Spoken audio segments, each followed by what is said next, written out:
כן, ומכאן למעצמת, אולי המדינה שמזוהה, לפחות אצלנו, בוודאי. באופניים. כן, צריך לזכור שאם אנחנו מדברים על אפריקה, אז סמוך במובן הרחב של המילה לזמביה, נמצאת לסוטו, שיש טוענים המדינה הגבוהה ביותר בעולם, היא המדינה היחידה בעולם, שאין בה נקודה שהיא פחות מגובה 1,000 מטר. מצד שני, אנחנו מדברים על המדינה השטוחה ביותר בעולם, אנחנו מדברים כמובן על הולנד, שחלקה כה שטוח עד שהוא בעצם מתחת לפני הים. אבל תושביה הם הגבוהים בעולם. הם הגבוהים בעולם. לא רק הגבוהים, אלא גם הגבוהים, ובריאי הבשר בעולם, לא ברור לי איך האופניים מחזיקות אותם. זה אתה רואה, החומרים המורכבים. תראה אצלך מה קורה להם בלי האופניים. בדיוק, זה דיברנו, הנה. The Netherlands has the world's largest number of cyclists, but it is also the safest place in the world to cycle. That is largely because of the perfect cycling infrastructure that can be found throughout the country. How did the Dutch get this network of high-quality cycle paths? Some think, including many Dutch themselves, that cycle paths have always been there. That is only partly true.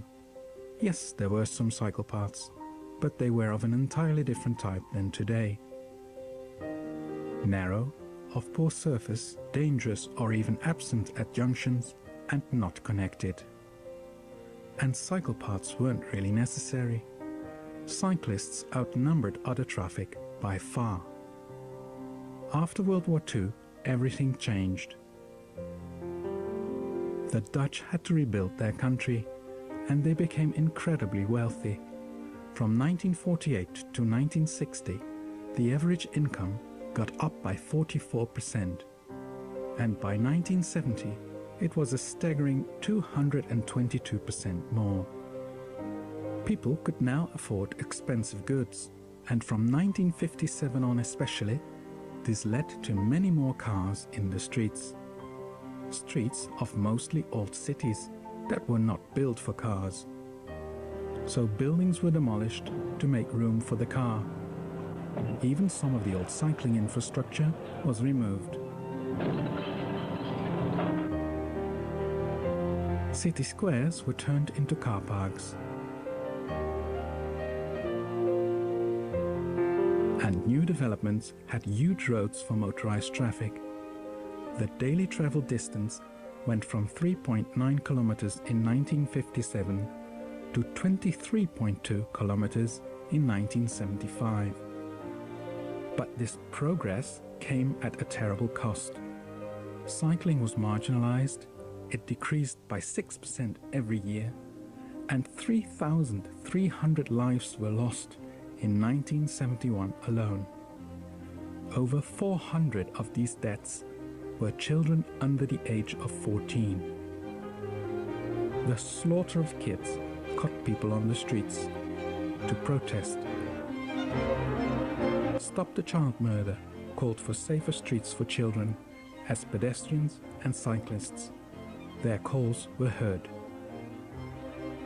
Especially when in 1973 the first oil crisis halted the country. They will reduce the flow of oil to America and other countries. The then Prime Minister told the people of the Netherlands that this crisis was life-changing, that they would have to change their ways and be less dependent on energy, but that was possible without a decrease in the quality of life. Policies to encourage cycling fitted perfectly in that picture. The car-free Sundays to save oil were a reminder to people of what the cities looked like without cars. Around this time, the first city centers were made car-free, permanently, and the protests continued. Mass motorization killed people, the cities, and the environment. Mass cycling tours through the cities of the Netherlands and smaller protests in favor of cycling facilities created an awareness that eventually changed thinking about transport policies. In the mid-1970s, municipalities started experimenting with complete and safe cycle routes away from traffic. Financed by the national government, the first cycle routes were created from scratch in Tilburg and The Hague. In retrospect, they could be seen as the start of the country's modern cycling policies. Cycling increased in a spectacular way.